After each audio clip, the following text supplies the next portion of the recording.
Welcome to Amy's Sourdough Family, where I'll be teaching you how to make sourdough donuts. Trust me, they're worth it. First off, you're going to start by warming your milk. You don't want it too warm because you don't want to kill off your starter, so nothing more than lukewarm, just enough to melt your butter. In a separate bowl, you're going to whisk together your egg and your sourdough starter. Mine was pretty active, but it wasn't at its peak. You can use discard for this recipe if you'd like, but just be aware that that's going to take longer because you are rising the donuts using your starter. Once your egg and sourdough starter are nicely combined, you can see I'm not going easy on it. Add your milk and melted butter and make sure that's nicely incorporated. After that, you're going to add a nice big pinch of salt and your sugar. And then soon after, sorry, you can see I've got camera issues here. It didn't want to stay focused on the mixing, so I am sorry. Once that's nicely combined, you're going to start adding your flour.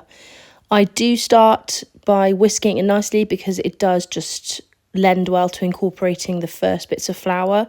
But as I progress, it becomes more and more difficult, obviously, because you are making a dough. And so then I switch out for a wooden spoon. But I did progress as long as possible with the whisk because it really does do a good job of making sure there are no clumps, which I think really lends to a better dough later on. At this point, you're better off just getting your hands dirty and getting them in there. I'd say wet your hands, but it's honestly not going to make a blind bit of difference. It's an extremely sticky dough. Turn it out onto the counter and you're going to probably knead it for 7 to 10 minutes, but it will take a good 5 to 7 minutes before it starts coming together. So do bear with this dough and use that scraper because you're going to need to get all that mess up off the counter. As you can see me doing here. Works a treat. Once the dough has come nicely together and you can see it's looking a lot better. I did wash my hands in between and kind of scrape everything down because I was losing the will to live with the amount of stickiness.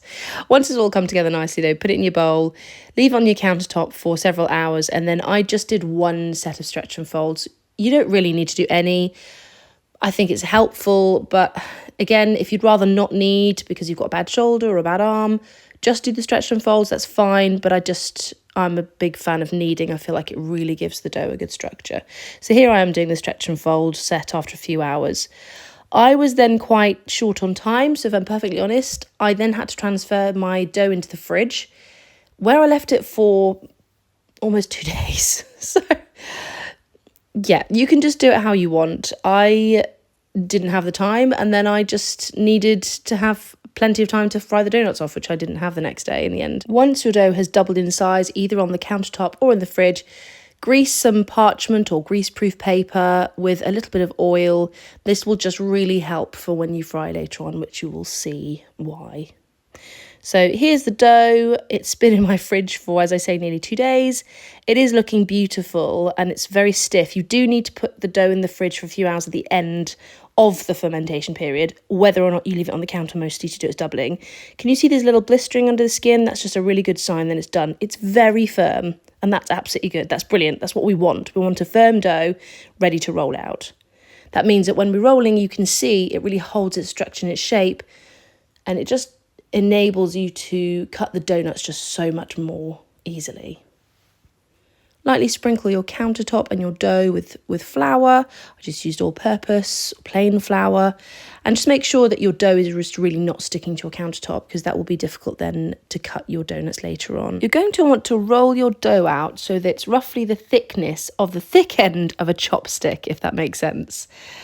I just don't find it very helpful is that when people say half an inch or a couple of centimetres, that doesn't really mean anything to me in my brain. So the thick end of a chopstick, I think, is a good measurement. Once you've rolled it out to your desired thickness, then you can start cutting them out to the shape you wish. Now, if you want to fill your donuts, I haven't included any fillings, but if you were to fill them, then cut them into a circle, as I have just done on the right, and then don't cut out the middle. And that will literally be it. And then you will fill them from that shape. I didn't want to do that. I just wanted round donuts with sugar in. So I am using an egg cup to cut out the middle, which worked rather well, actually. As you can see, I'm quite pleased with the shape. And then you can use the small bits actually to create tiny donut balls. So I was very happy with those as well. Once you're left with only scraps of dough, re-roll it out and repeat the process. Once you've cut them out, you're going to want to put them onto your parchment or baking paper that you've pre-oiled and set them aside, and you are going to want to leave them to rise on the counter for several hours. Mine were ready to cook in about an hour and a half, but they may well have taken longer in a cooler house. So here's the difference now. These are now risen, and you can see I've also cut up the paper ready for, as you can see, to put straight into your oil. As you can see, the paper's come straight off my donut, which is perfect, and I'm just going to use 2 forks to take it out, remove it from the oil, which is brilliant. It just means that you've got easy ability to put them in without burning your fingers or messing up the donut shape. Turn them once they're nice and golden on one side, carry on cooking, and then we're done. Bring them out, dab them onto some paper, and away you go into some lovely sugar. And that's it, your donut is done. Couple of minutes each side, and that's it. Repeat the process and enjoy a huge stack of donuts. I certainly did. I ate way too many of these donuts. I did like to serve mine with some ice cream on a plate as a lovely dessert, but you feel free to eat them however you like. And if you enjoyed this, subscribe for more to Amy's Sourdough Family, and thanks for watching.